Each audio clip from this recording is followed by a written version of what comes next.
Dolle dinsdag. Amina staat op zolder. Het is stoffig en warm. Ze ruimt oude dozen op, achter de kast. Er ligt iets geels en stoffig. Papier. Ze pakt het voorzichtig. Een oude krant. Heel dun papier. Bijna kapot. De datum staat er nog. 5 september 1944. Amina leest de eerste zin. Ze begrijpt niet alles. Sommige woorden zijn oud en anders geschreven. Amina loopt naar beneden, met de krant in haar handen. Ze klopt bij Willem aan, haar buurman. Willem, kijk eens wat ik vond.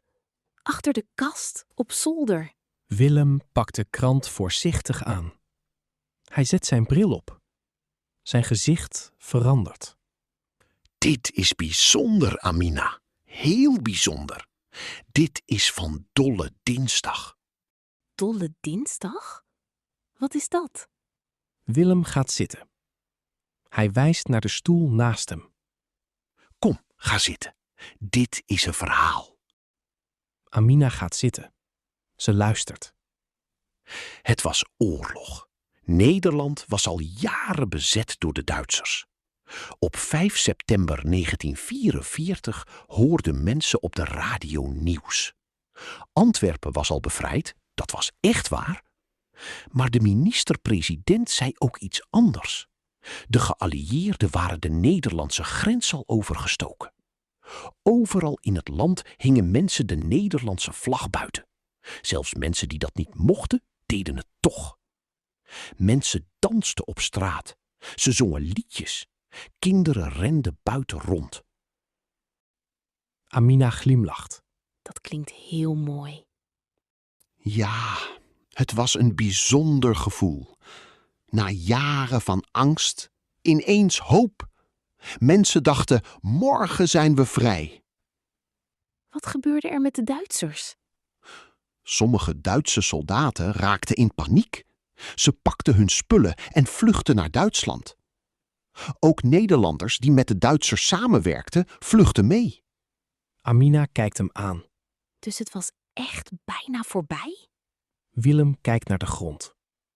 Zijn stem wordt zachter. Nee, dat bericht over de grens, dat was niet waar. De geallieerden waren nog niet in Nederland. Nederland was nog niet bevrijd. Niet die dag en ook niet die maand. Wat erg. Wat deden de mensen toen? Ze waren heel verdrietig. Ze moesten de vlaggen weer naar binnen halen.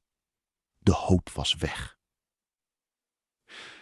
En daarna kwam een moeilijke winter. De hongerwinter. Heel weinig eten. Heel weinig warmte. Amina houdt de krant stevig vast. En de echte bevrijding? Wanneer kwam die? Pas maanden later. In mei 1945. Mensen moesten nog heel lang wachten. Veel langer dan iedereen dacht op die 5 september. Het is even stil. Amina kijkt naar de oude letters op het papier. Waarom bewaar je zoiets, Willem? Ik bewaar het niet. Mijn vader bewaarde het. Voor hem was dit een belangrijke dag. Een dag vol hoop en ook vol teleurstelling. Hij wilde dat nooit vergeten. Amina glimlacht voorzichtig. Ik begrijp het nu beter. Dat is mooi. Deze krant vertelt een verhaal. Niet alleen zijn verhaal. Een stukje geschiedenis van heel Nederland. Amina legt de krant voorzichtig op tafel. Ze kijkt er lang naar. Willem knikt. Misschien moet ik hem niet weggooien. Nee, zeker niet. Bewaar hem maar. Voor de volgende generatie.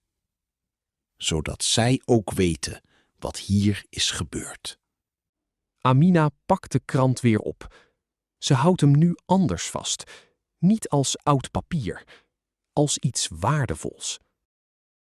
Dolle Dinsdag was op 5 september 1944, tijdens de Tweede Wereldoorlog.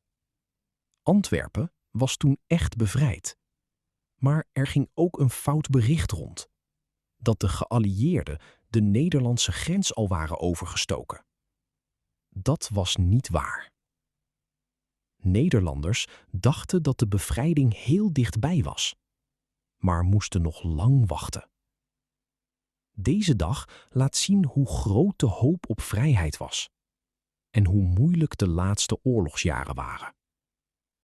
Voor het KNM-examen is het goed om te weten: Nederland was bezet door Duitsland en de bevrijding kwam voor het hele land pas in mei 1945.